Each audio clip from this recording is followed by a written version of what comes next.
My wife slept with my brother while I was caring for our father. They walked into court smirking, but what I revealed left her speechless.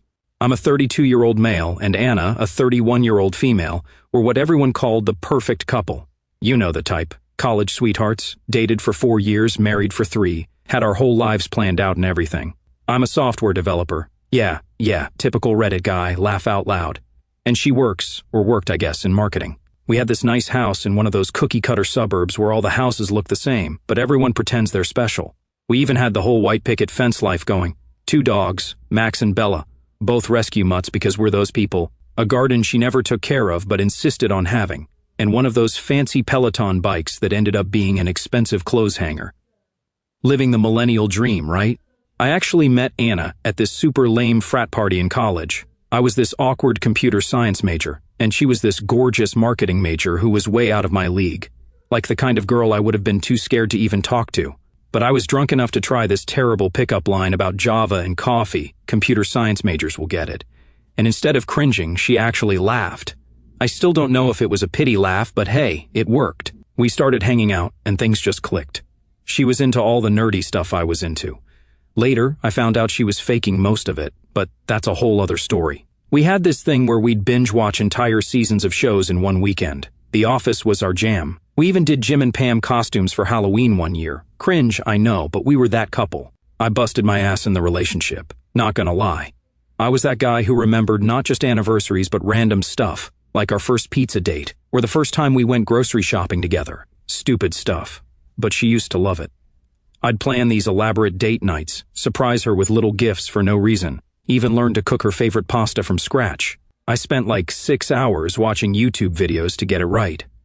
The first 2 years of marriage were actually pretty great. We'd cook together on Sundays. Well, I'd cook, and she'd supervise while drinking coffee and playing on her phone, but it was our thing.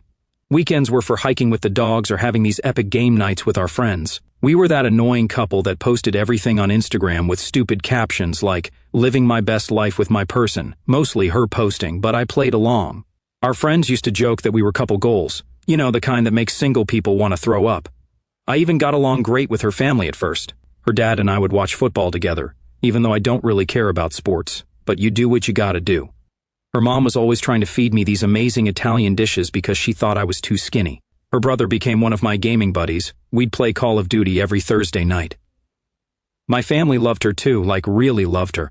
My mom was always saying how she finally had the daughter she always wanted. Sorry, Jenny, I guess being my actual sister wasn't enough. My brother Ryan and Anna got along super well. We had all these plans, you know, talking about having kids in a couple of years, looking at houses in better school districts, even started a savings account for a down payment. Anna had names picked out for our future kids, which, thank God, that didn't happen. We were doing everything right according to society's little checklist. I remember this one night, maybe 6 months before everything went to hell. We were sitting on our back deck, planning our future, talking about growing old together, traveling once we retired. All that naive romantic crap you think about before life kicks you in the teeth. Man, if I could go back and tell myself what was coming. But yeah, that was the beginning, the calm before the storm, I guess. Looking back now, there were probably red flags I missed, but isn't that always how these stories go? When you're wearing rose-colored glasses, all the red flags just look like flags, right? I saw that quote on Reddit. It's actually pretty fitting. So, around year 3 of marriage, things started changing. It was subtle at first. You know how it is. Those little things you notice but try to convince yourself aren't a big deal. Anna started working late, like a lot. And I'm not talking about regular big project at work late. I'm talking about coming home at 10 p.m., smelling like she took a bath in someone else's cologne. But stupid me, I actually believed her excuses about client dinners and team-building events. I should have known something was up when she started dressing up way more for these work events than she ever did for our date nights. Speaking of date nights, those became a joke. We used to have this rule about Friday being our night. No phones, no work, just us hanging out and doing whatever. But suddenly, every time I planned something, she'd either be too tired or she'd spend the whole time on her phone. I remember this one time I spent like 3 hours cooking this fancy steak dinner, got the recipe from our cooking, and she barely looked up from her phone the whole time. When I called her out on it, she got all defensive like, God, can't I check my work emails? Some of us have important jobs. Yeah, because apparently, my software developer job at a Fortune 500 company was just me playing Minecraft all day or something. Remember those cute little things we used to do? The random memes we'd send each other all day? The inside jokes? The stupid TikTok dances she used to make me do, all gone. She stopped asking about my day, stopped caring if I ate lunch, stopped doing basically anything that showed she gave a crap about me as a person. Even the dogs noticed something was up. Max and Bella used to be her babies. She was the one who insisted on adopting them, but suddenly she couldn't be bothered to walk them or play with them. It was always, "I'm too tired," or "You do it, they're your dogs too." They started getting really mopey when she was around, like they could sense something was wrong. The weird part? She was still totally into family gatherings and stuff, like really into them, always asking when we were going to my parents next, wanting to hang out with my brother Ryan, acting all perfect daughter-in-law in front of my mom. Meanwhile, my sister Jenny was giving me these looks like she wanted to tell me something but couldn't. I should have pushed her harder about that, but honestly, I didn't want to know. I tried talking to Anna about all this multiple times, actually, but every conversation went the same way. One day, I sat across from her, feeling the weight in my chest grow heavier. "I feel like we're drifting apart," I said, my voice careful, but the words still felt like they might crack under the pressure. She rolled her eyes, barely glancing up from her phone. "Oh my God, you're so needy." "I'm just busy with work," she said, her tone clipped, dismissive, like I was asking for something ridiculous. I swallowed the frustration bubbling up. "I miss spending time together," I said, my words quieter this time, but I meant them just the same. She sighed, exasperated, like I had asked her to move a mountain. "Not everything is about you. I'm stressed, all right?" I took a slow breath, steadying myself. "Maybe we could try couples therapy, just to—" She scoffed, cutting me off before I could even finish. "We don't need therapy. You need to stop being so insecure." Silence stretched between us. She went back to scrolling on her phone, and me? I just sat there, realizing she wasn't busy, she just didn't care. Classic gaslighting, right? But when you're in it, you don't see it that way. I actually started believing maybe I was too needy. I started going to therapy on my own, which actually helped a lot later when everything blew up. What made me madder is that she was still posting all these happy couple pics on Instagram, like she'd make me take 50 photos for her to get the perfect spontaneous shot of us enjoying life, then go right back to ignoring me. Our social media life looked perfect while our real life was falling apart. Peak millennial marriage problems, I guess.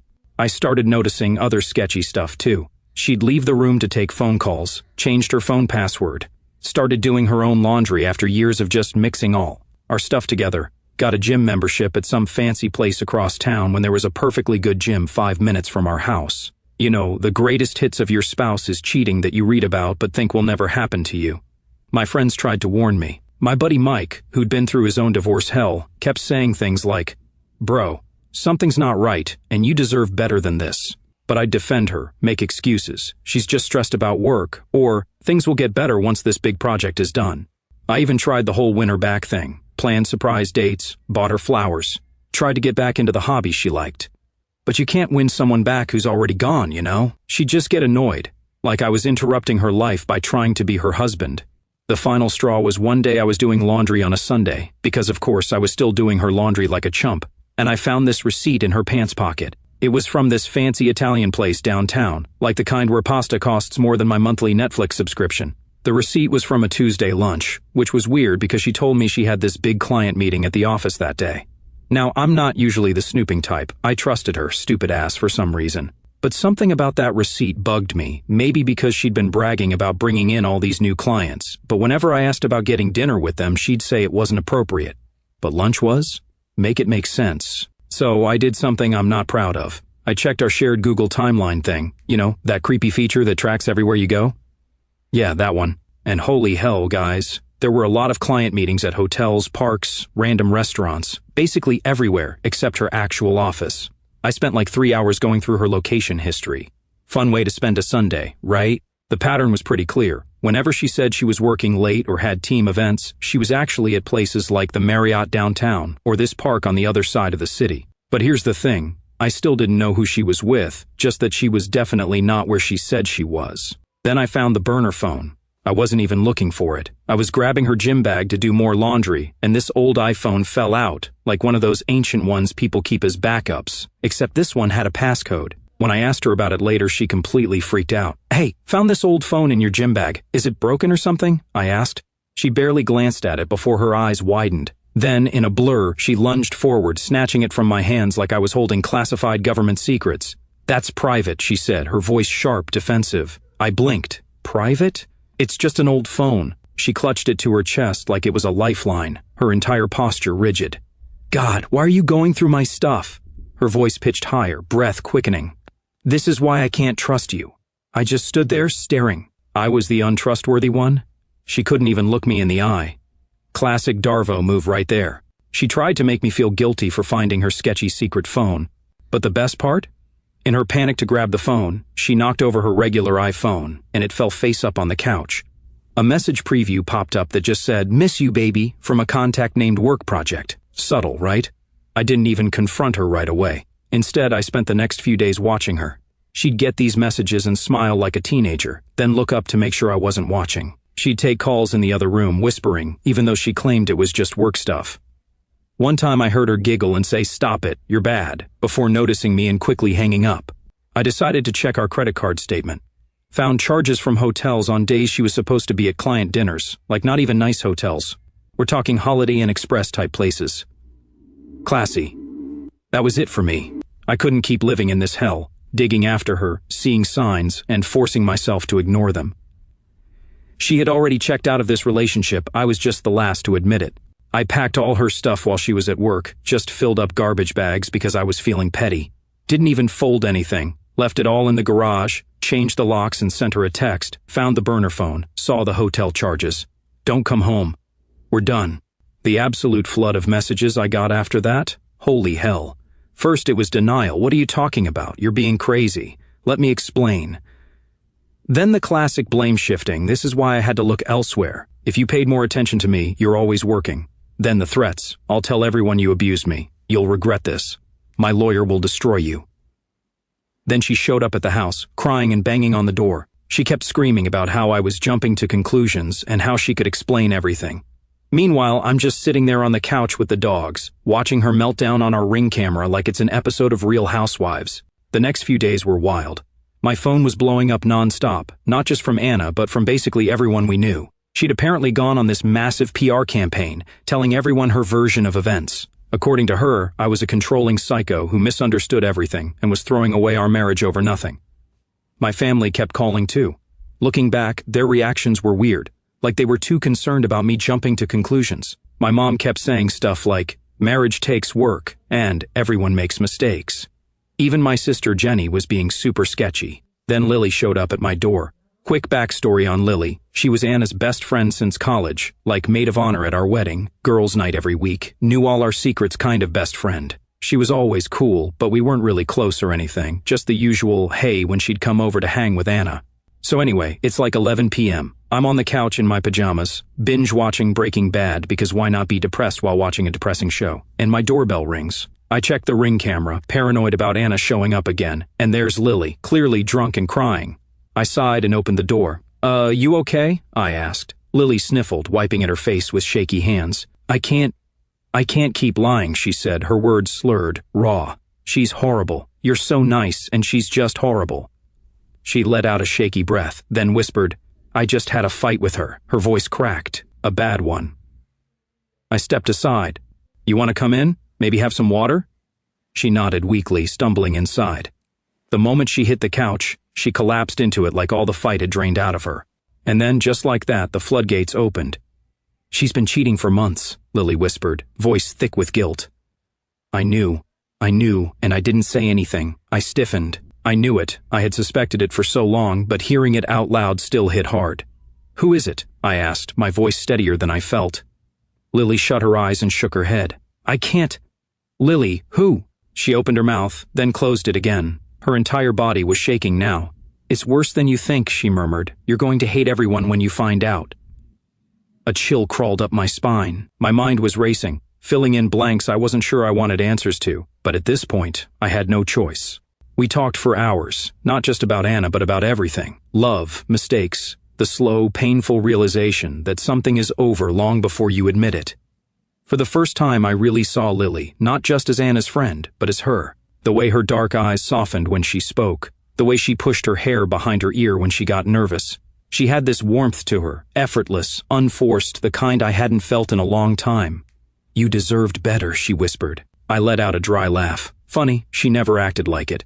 Lily didn't argue, she just looked at me, really looked, and for the first time in years I felt seen.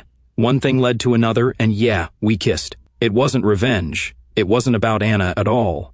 It was warmth after years of cold. The next morning was awkward as hell. Lily was super embarrassed about spilling all that stuff, and I was worried I'd taken advantage of her being drunk, even though she was the one who kissed me first. We agreed to keep everything quiet until the divorce was sorted out, but man, that kiss changed everything. Suddenly, I wasn't just angry about Anna cheating, I was actually excited about the future, like maybe this whole disaster was pushing me towards something better. The next few weeks were a weird dance of secret texts with Lily, avoiding Anna's constant attempts to explain, and dealing with my family's increasingly strange behavior. Everyone seemed to be taking sides, but the sides made no sense. People who should have been on my side were defending Anna, and people I barely knew were reaching out to support me. I hired this badass lawyer named Frank. Not his real name, obviously. First meeting with him, I lay out everything I know, the burner phone, the hotel receipts, the Google timeline stuff. He just sits there, nodding, taking notes, then looks up and says, "There's more going on here than you know, but we're going to handle this smart." Frank advised me not to confront anyone yet, just gather evidence, keep my mouth shut, and wait. He said the truth would come out in court anyway, and it would be better if I didn't show my hand early. Meanwhile, Lily and I kept getting closer.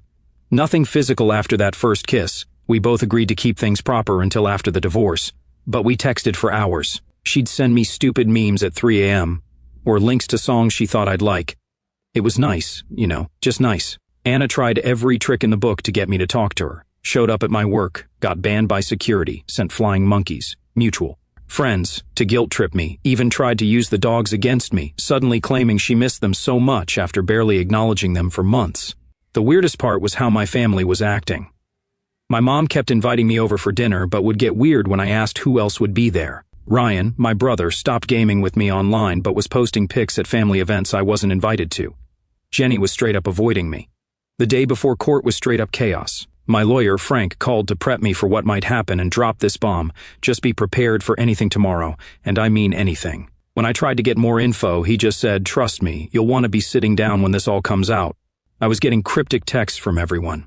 My mom sent this weird message, "I hope you can find it in your heart to forgive." Forgive what? For what? Jenny, my sister, tried calling like 6 times but kept hanging up before I could answer.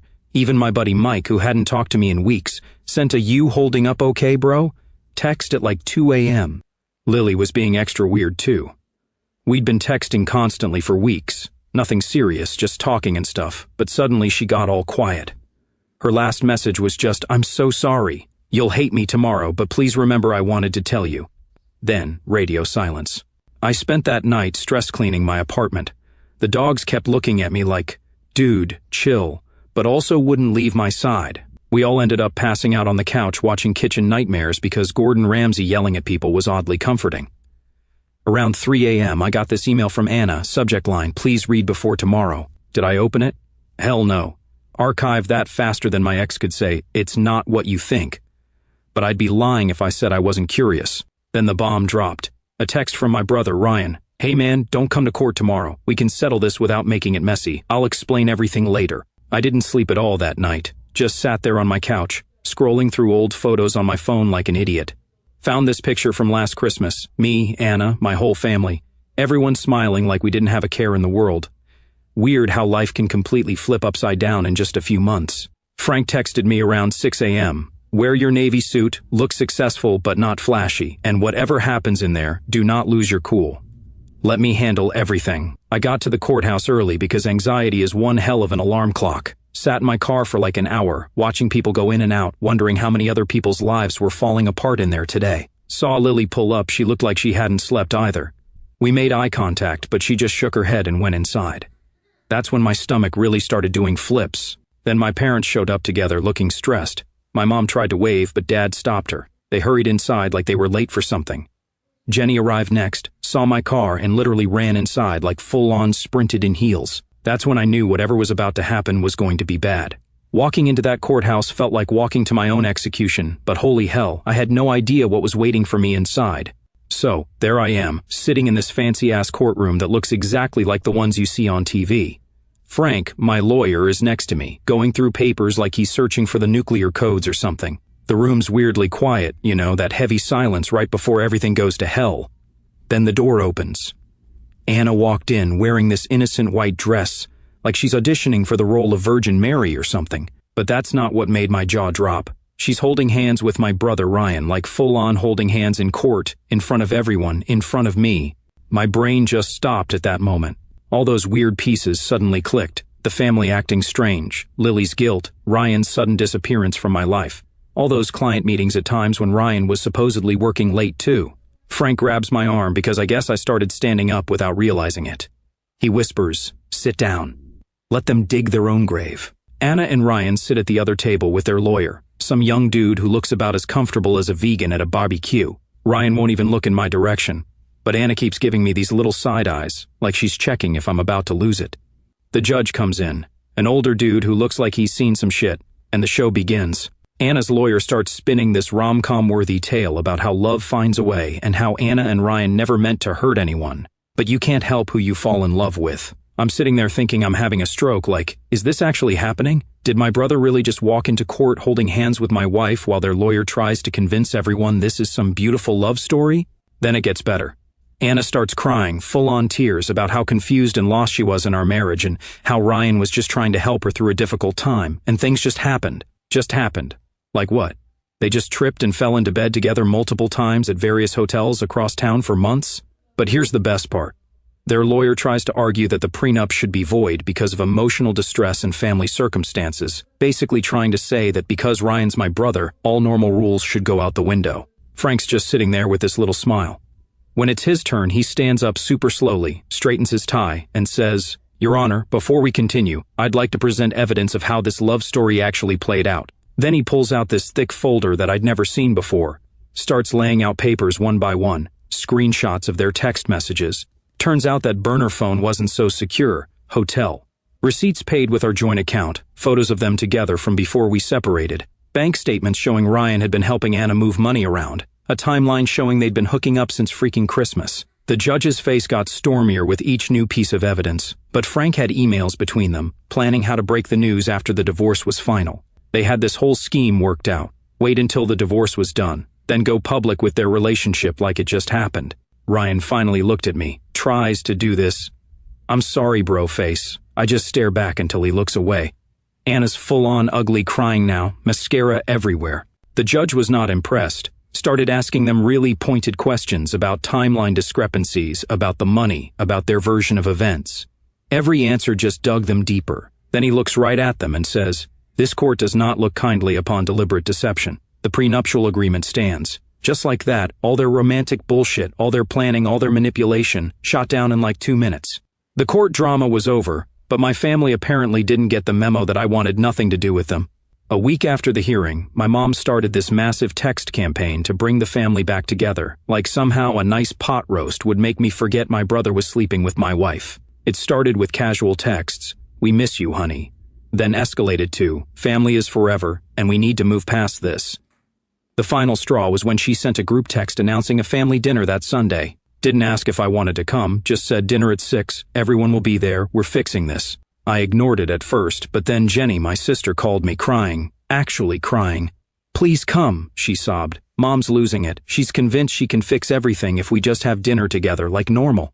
I laughed. "Jenny, what part of this is normal?" I know, but maybe we should try for Mom." "Is Ryan coming?" Silence. "Is he bringing Anna?" More silence. Yeah, that's what I thought. But something in me snapped. Maybe it was the bourbon I'd been drinking. Maybe it was weeks of pent-up rage, but I decided to go, not to make peace. I wanted to watch them squirm. I showed up exactly on time. Everyone else was already there, sitting in the living room like it was any other Sunday dinner. Ryan and Anna on the love seat, Mom fussing with appetizers, Dad pretending to watch golf. Jenny saw my face and immediately poured me a drink. Mom tried to play hostess. "Honey, we saved your usual seat." My usual seat, right between Ryan and Dad. "Yeah, no." I stayed standing. The silence was thick enough to cut with a knife. Then Ryan, this absolute clown, tries to break the ice. "Hey bro, how's work?" I just stared at him like, did this guy really just ask me about work like he didn't blow up my entire life? Mom jumped in. "Let's eat. I made your favorite lasagna." We moved to the dining room. Mom set it up like Thanksgiving. Her best china, fancy napkins, the works. As if good table settings could fix betrayal. Dad tries to say grace, actually tries to thank God for bringing the family together. I had to bite my tongue to keep from laughing. The first 10 minutes are just the sound of forks scraping plates. Then Mom starts her prepared speech, "We're family. Families forgive. Families heal." What happened was unfortunate, but Ryan and Anna are in love. Real love. Sometimes these things, I cut her off. These things what, Mom, just happen? Like Ryan accidentally fell on my wife? Language, Dad snaps, the first thing he said all night. Oh, I'm sorry, is my language offensive? More offensive than my brother screwing my wife? Anna starts crying. Ryan puts his arm around her. I want to throw up in Mom's fancy lasagna. They're getting married, Mom announces. Like this is supposed to make everything better. In June. We'd love for you to be there. I actually laugh out loud. Are you insane? Actually insane? It would mean so much to your brother. My brother? I stand up so fast my chair falls over. The same brother who was screwing my wife while I was taking care of Dad during his cancer scare? Dead silence. Dad didn't know about that part. You were during my cancer treatment? Dad looks at Ryan like he's seeing him for the first time. Ryan starts stammering. We didn't. Show them the pictures, I say. Jenny looks up. What pictures? I pull out my phone, open the folder Frank gave me, start swiping through security camera stills, Ryan sneaking into my house, Anna letting him in, timestamps telling the whole story. This one's from when Dad was having his first chemo session. Remember that, Ryan? When you said you couldn't come to the hospital because of work? Mom's crying now. Dad's just staring at his plate. Jenny looks like she wants to disappear. And this one, Christmas Eve, when you said you were stuck at the airport. Guess my bed was more comfortable than those airport chairs, huh? Anna runs from the table. Ryan goes after her. Mom's full-on sobbing. Dad finally looks at me. Son, we didn't know. Didn't know or didn't want to know. I stand up, surprisingly calm. Thanks for dinner, Mom. The lasagna was great. Don't invite me to the wedding. I walk to the door but turn back, looking at Ryan. Oh, and Ryan, Anna likes to sleep with her ex's brothers. Might want to keep her away from any you've got. The look on his face? Better than any revenge I could have planned. I got in my car, drove straight to Lily's place. I showed up at her door probably looking like hell, still in my dinner clothes, smelling like Mom's lasagna and regret. Lily took one look at me and just got it. Didn't ask questions, didn't try to fix anything. Just hugged me tightly, pulled me inside and poured me a drink. We sat on her balcony for hours. She's got this tiny apartment, but the view is incredible. We talked about everything, not just the Anna and Ryan show, but real stuff. Dreams we put on hold, places we want to see, why we both hate olives but keep trying them anyway, hoping our taste buds will change. At some point, Lily looks at me and says, you know what the worst part was? Watching her throw away someone who actually gave a damn. Do you know how rare that is? That hit different because, yeah, I did give a damn. Still do, I guess. Not about Anna. She can choke on her wedding cake for all I care. But about doing relationships right. About being the kind of person who tries, you know. The next few times Lily and I hung out, we just talked, watched stupid movies, took the dogs to this dog park she knew about, started building something real without all the drama and lies. It's been 4 months since the court hearing. A lot's changed. Dad actually did leave Mom, turns out. Watching your wife defend your cheating son during your cancer treatment is a pretty solid deal breaker. He's got an apartment across town, started going to therapy. We get coffee sometimes, just us. It's awkward, but we're trying. Jenny is talking to me again. She apologized like 100 times for keeping their secret, said she was scared of breaking up the family. I get it now, even if I don't agree with it. Fear makes people do stupid things. Mom still sends those family is everything type texts. I delete them. She tried to tell me Ryan and Anna postponed their wedding in case I changed my mind about attending. I changed my number. The other day, I ran into them once at the grocery store. Ryan looked like he wanted to say something. Anna suddenly became very interested in organic tomatoes. I just walked past them with my cart, grabbed my stuff, and left. Didn't feel anything. That's progress, I think. The dogs love Lily, like love her. Max, who usually takes forever to warm up to people, started bringing her his favorite toy the third time she came over. Bella basically lives in her lap whenever she's around. Dogs know good people when they meet them. We made it official last month, took it slow, did it right. Our first real date was this hole-in-the-wall ramen place where we both got terribly lost trying to find it and ended up laughing in the rain for like 20 minutes. It was perfect. I also got a promotion at work, moved to a new apartment, one without security cameras and shitty memories. Started playing guitar again, badly, but Lily claims she likes it. The other day I was making dinner, and Lily was sitting on my counter telling me about her day. Max and Bella sprawled at her feet. And it hit me. This is what real happiness feels like. Not the Instagram perfect fake Anna and I had, but genuine, messy, beautiful happiness.